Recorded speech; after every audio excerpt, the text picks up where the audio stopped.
Well, good morning, everyone. Thanks for joining us this morning. I've got Garret Martin here with me. Um, I'll go into a little bit of detail with background, at least on my end, and then we'll kind of get into some more later. So, welcome, Garret. Hey, glad to be here. All right. Glad to have Garret here. So, I met Garret back in college for soccer and pretty much hit it off right away with a few other guys, Marvell and Clemens, Jared, and just kind of formed this little group that kind of went through at least my 2 years of school, and and really had a bond there from the beginning. So we were able to push each other both from the physical side of things with sports and soccer to the personal side with faith and relationships and all that good stuff. So I just wanted to give a little bit of background, at least on my end. And Garret now owns multiple businesses, which we'll get into a little bit, and is a huge part of a church that is merging at the moment. So that's a little background for me. Anything you'd like to add on that side of things? Yeah, college background was pretty similar for us for a little bit of it. Uh, had a core group of guys that you were involved with that I think was pretty key, and now it's just a whole bunch of accidents and successes and a whole mixed bag of stuff, and now we're where we're at now. For sure. Um, yeah, well, I'll hop into it. I want to get to a lot. I feel like Garrett's got a lot to share with us today. So kind of the first side is we'll kind of work through the hospitality, hope, and hustle side of things. So on the hospitality side of things, obviously you don't work at a hotel. But what are some lessons that you've learned from your time in your hospitality world that most people might never expect? Think of like hospitality is just, you just got to care. As long as you care, you're going to be good at hospitality. And then hopefully you realize soon that there's also like a level of competence that's needed. Like you actually have to know how to care for people well. I think everyone kind of hits that lesson once they get married. You just can't like say I love you. Like you got to figure out how to love you well, love Yeah. them in a way that makes sense to them. And so hospitality is, I think, similar in that sense. Like I have home-based services that we do, and like you need to know how to give a good service. Like you can't just want to. You can't just care, because if you just care and you're not well versed in the service that you're offering, then you're actually going to care for people pretty poorly. Um, and then I think the other side to that is not just like the competence, but like you have to know how to do it consistently. Um, this was one of the like the big points for me, and really why I wanted to get into the service industry for a while is just you look around and you can see companies that have really good branding, that have really good experiences, and people can testify like, oh, I used them and it was awesome. But then there's the flip side of like, well, how many people have they not done well with?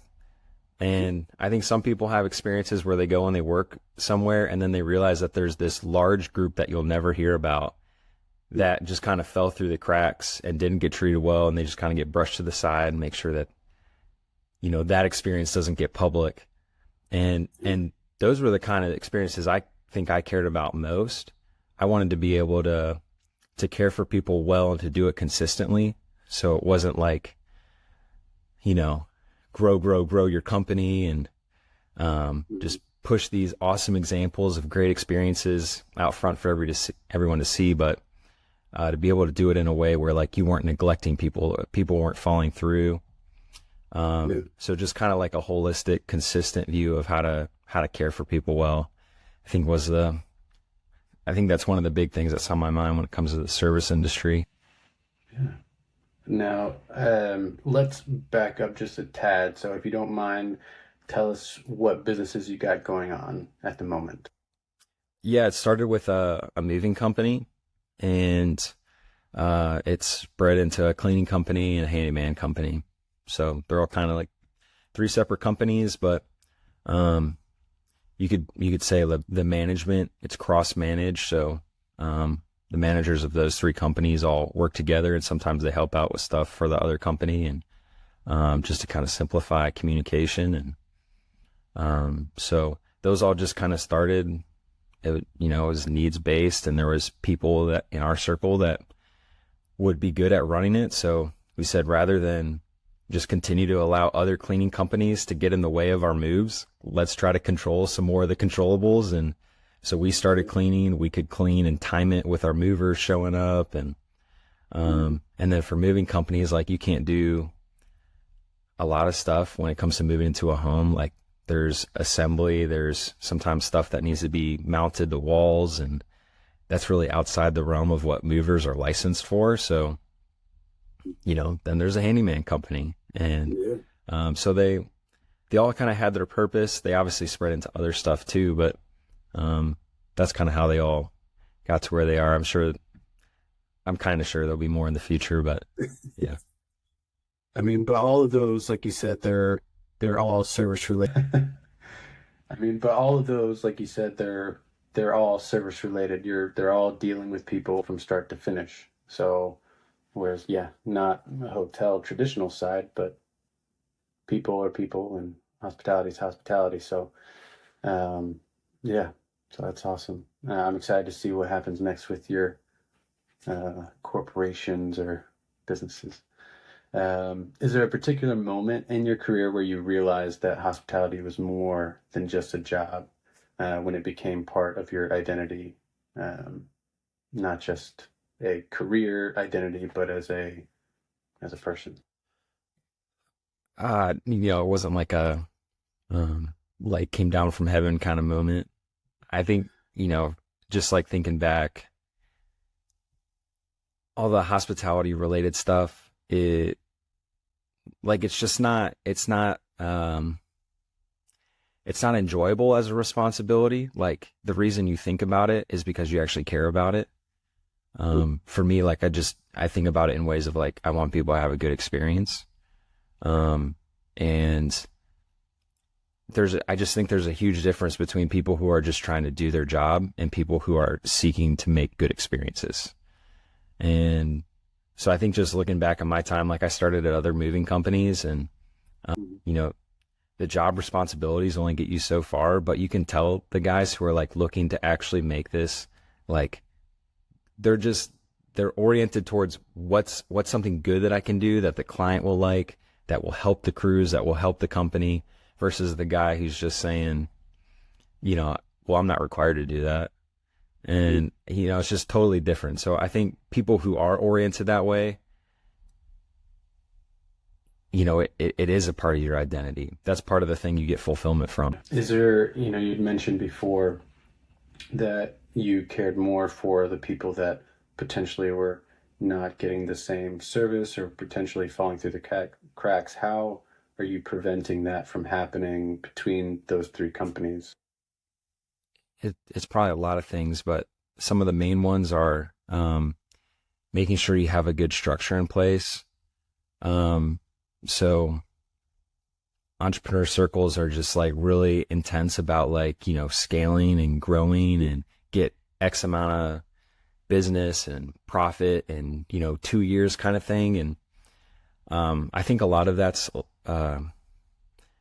not just overly ambitious in a lot of senses, like, it lacks some realism, but also it's short-sighted. And, like, why are you actually doing this? Is this just to, like, grow a number, or, like, what are you actually excited about? And if you're actually excited about, like, doing something good through your company, you're going to have to weigh that balance of, how quickly do I want to grow so I can provide this for more people, versus, how much do I want to spread myself, because that'll inevitably end up in bad experiences for some people. So for us, with the high priority on the consistency part, it really meant we had to pump the brakes for a while. Like, Greenville's demand is so high for those services that you just can't meet it. You have to stick to what's good for you. You have to look around at your personnel and your team and say, what can we handle without stuff falling through? Are our systems good enough that this stuff's repeatable? And just kind of work from there. So I think that's really the main thing. It's systems over scaling, and it's getting a team in place that has repeatable actions that they can do that just doesn't allow for stuff to fall through the cracks. I mean, stuff will still happen, but but limiting what you can.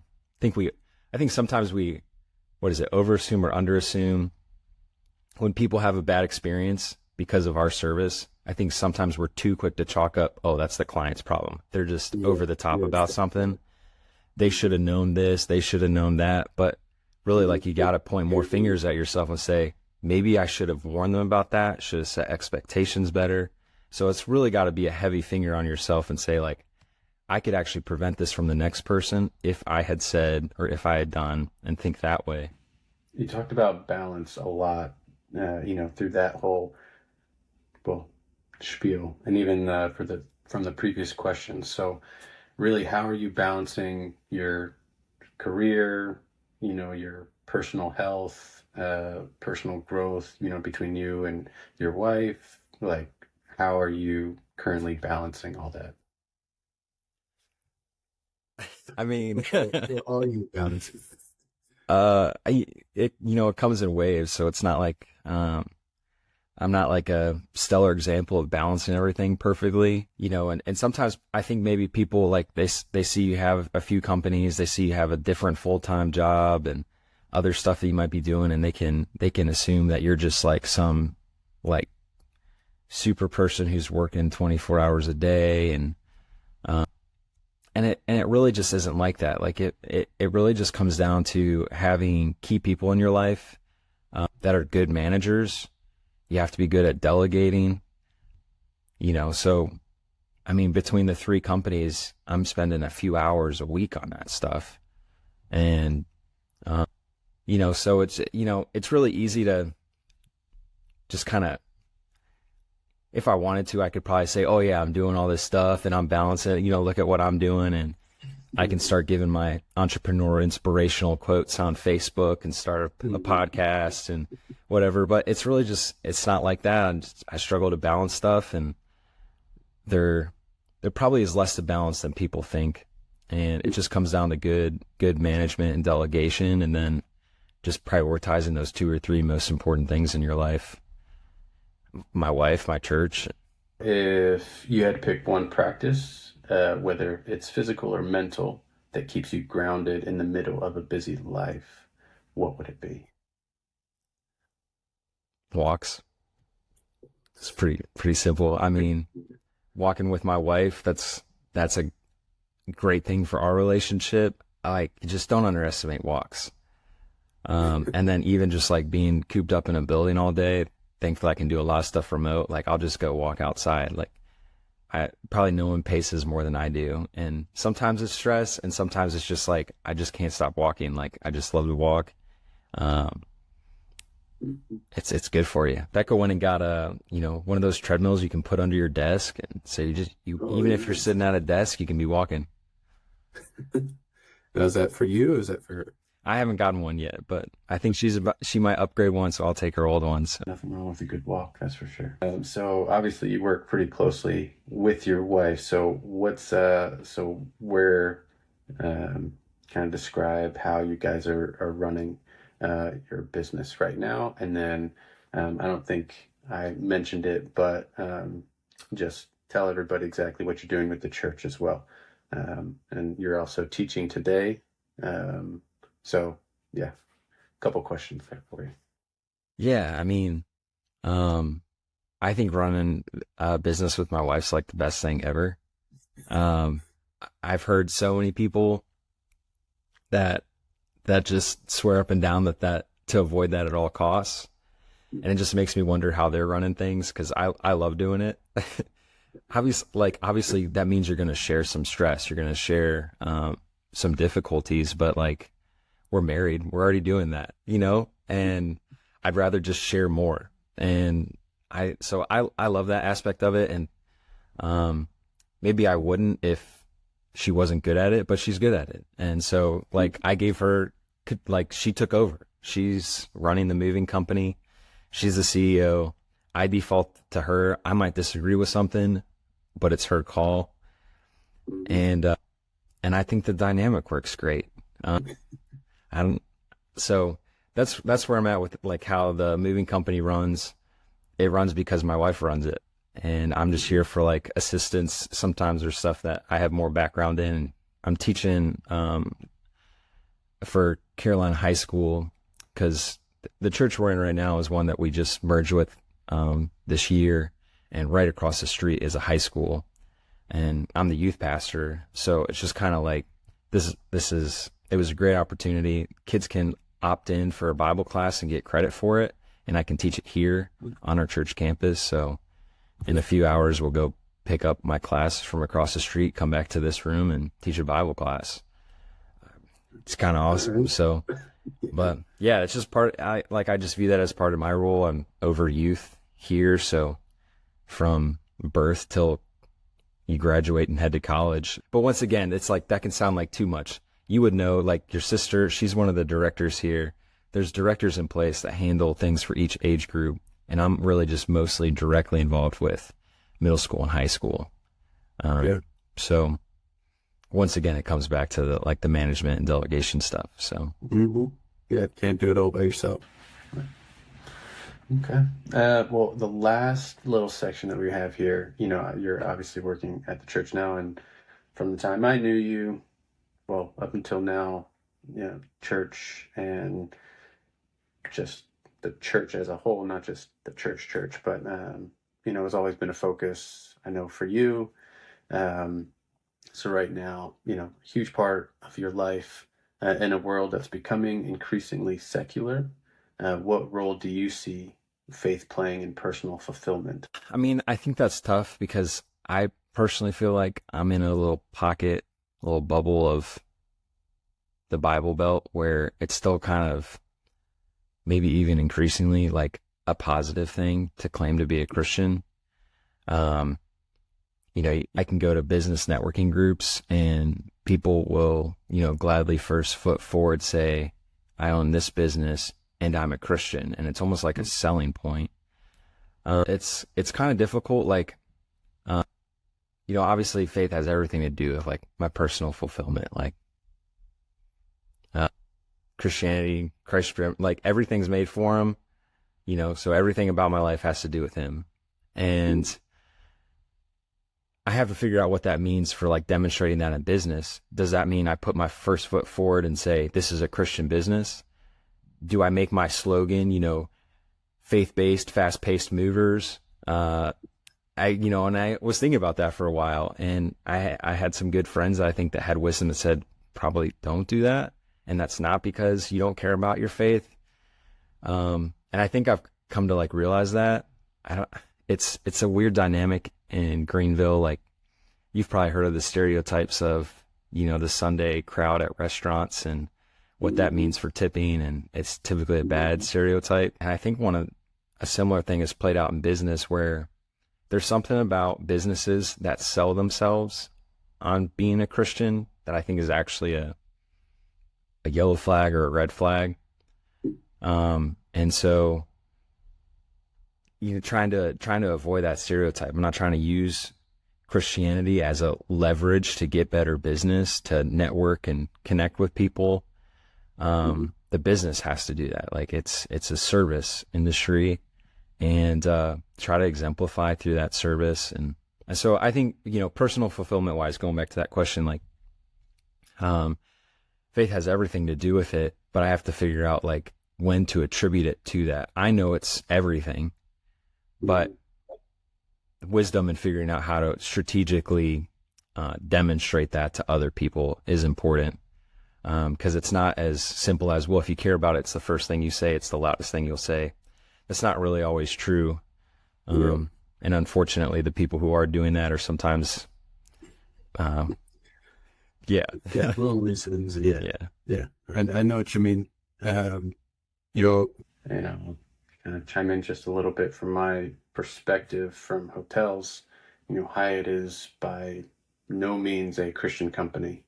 Um, they're very much into LGBTQ and inclusivity, and you can't talk about faith because then it's pushing faith, and we don't discriminate against, all those things that Hyatt stands for, but at their core, they are generally, they value respect, integrity, like all these main values that are like, okay, I agree, I agree, I agree, I agree.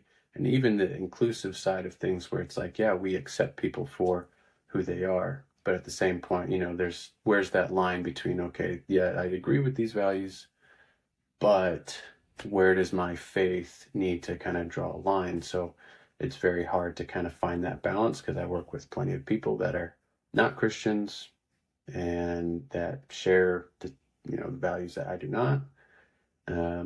So it's like, okay, when can I talk about my faith with them? When is it, am I gonna possibly get in trouble for sharing my faith? So it's finding that line between, when to be that bold Christian, willing to share all and risk it all. And where's that, because if I do that and I, lose my job for whatever reason because of that, then now I don't have any access to that group of people within that industry. So I've had lots of thoughts and ideas and conversations with people and finding that balance. So it's definitely, yeah, I know what you mean by, trying to find that balance in work, I guess, in business. So now you had, why do you think that Christian companies seem to have, that tout themselves as Christian companies? Why do you think it's seen as a negative? Like, is there something in particular about them doing it that you see as a problem or a potential problem? Yeah, I mean, and I have to be careful about painting broad brushes because obviously, like when I was starting the company and I was considering slogans like that, I obviously thought it was a good thing. I was like, this is what I care about. This is what I should demonstrate. And at that point, like, I had seen the mixed bag of other local examples that, just kind of put themselves out there that way.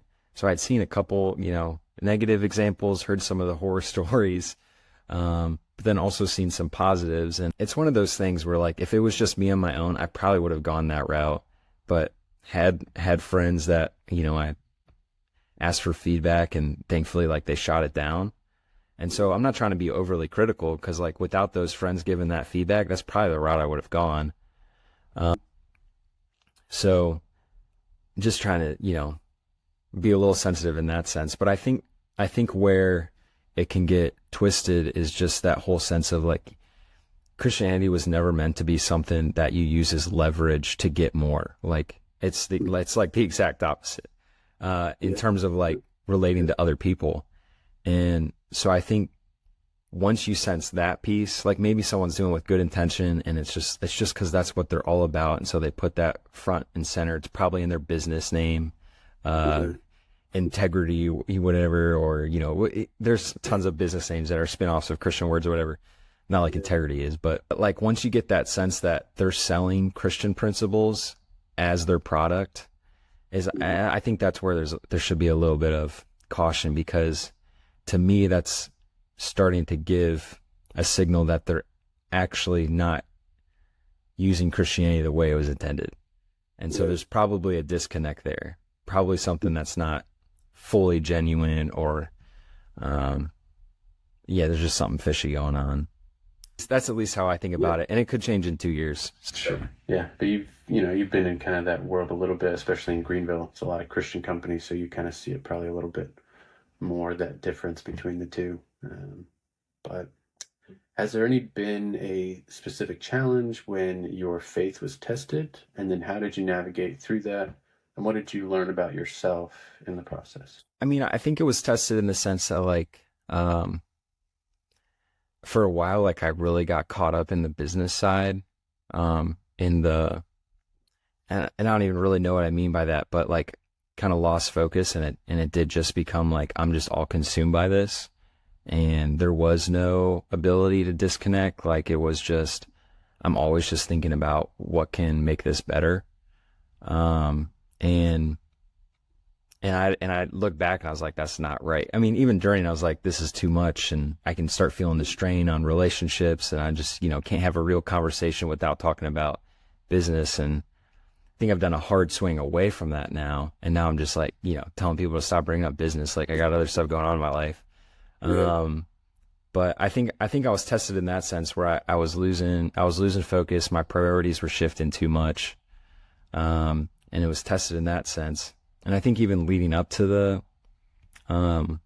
starting the companies is just, I think it was just the same test that like all other Christians have, where I was just a bad Christian, and it's just, I'm working at these other companies and, excited to live for the gospel, share the gospel. And then, you just have to do like a hard look and say, actually, I'm probably not really exemplifying it very well. And, there's probably a couple guys on the crew that don't like me, and it is my fault. And it's not because I'm a Christian. It's just because I was just being controlling or whatever. And so it's tested in those kind of ways. And, you can thankfully look back and hopefully learn some lessons. And there's going to be things that I'm doing now where I'm just going to look back and stomach's going to hurt a little bit, but Yeah, speaking of looking back, if you could sit down with your 20-year-old self, knowing everything you know now, what's one thing you'd say to him?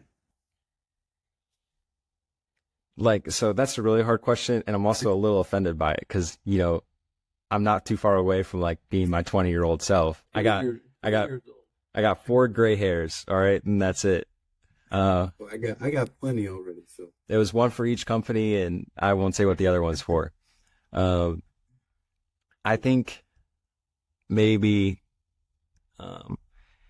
it's not going to be like a time travel moment where I go and I stop that one thing from happening and alter the course of my life. It would probably just be affirmation that like, everything really is about the gospel, and, just keep holding to that, be all about that. I could tell them about some of the struggles that are ahead. One of the biggest ones is a 20-year-old, about to go into seminary and work my first real job at the same time. Just to give them a heads up about burnout. Because, that happened to me, and I was like, not even into I was not even finished with school yet. And so just keeping an eye on things like that. What's the difference between working really hard and getting burnt out?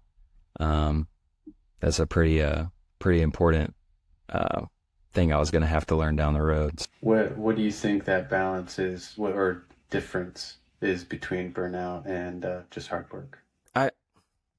I think it depends on who you're talking to, because everyone's on a spectrum and you kind of have to balance people out. Some people I'd say, no, you don't need to be worried about burnout. You just need to do more with, and then other people, it's like they're always on that edge and you need to talk to them about how to actually rest. I think for me, figuring out that line, I have to keep a close look on relationships, because relationships will start to strain. And obviously you can tell how tired you are, but it's not like being tired is a bad thing. I think it's good to work hard, get exhausted, even just feel just totally wasted for a week because you've worked so hard the past month. I think those are good waves of life. That's just how it's supposed to be. But I think personally, a lot of burnout isn't because you were working too much. It's because you weren't resting well enough. And so times when I would start teetering on burnout is when I was, working really hard, but then I would go and crash, and I would crash in ways that wouldn't actually provide rest. I'd just go scroll. I'd just do a total, I'm not even going to actively rest, go on a walk. I'm just going to lay down and think about nothing. And that contributed to the problem. So I think that for me is how do I figure out that line? I look at my closest relationships, and how do I avoid it? And it's usually not working less. It means resting better. There you go.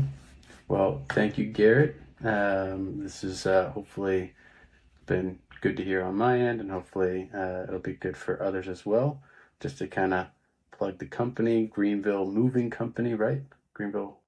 Yeah, and be careful not to mistype it, because there's all variations of that. And now Greenville Company Moving, Greenville Movers, Greenville Company Movers, whatever's they all exist now. Your best move yet, your best clean yet, because that's what drives us. And other people are never use the word best. That's an impossible thing to provide. And I'm well, it's what we're trying to do. I always try to be better, and we try to be better than the other person. It's that's what best means. Yeah, so we can be best if we're better than everybody else. Yeah. Yeah, that's awesome. Well, again, thank you. And, I think, there's a lot of people that I'd like to talk with. But I think that, um, I think there's a lot of details, if we really wanted to dive into faith or really want to dive into, health and kind of that side of things, personal side. And, I think we could easily dive into those conversations. So maybe one day we'll have you back on and we'll dive into one of those three. Yeah. And I know you got to start giving some of these answers too. We got all this hidden wisdom on the other side of the screen. No, that's why I'm on this side. So I can just take it all in and everybody else can listen. And, that's my job. I just listen, ask the question. Nice. Well, thanks, Garret. Thanks, AJ.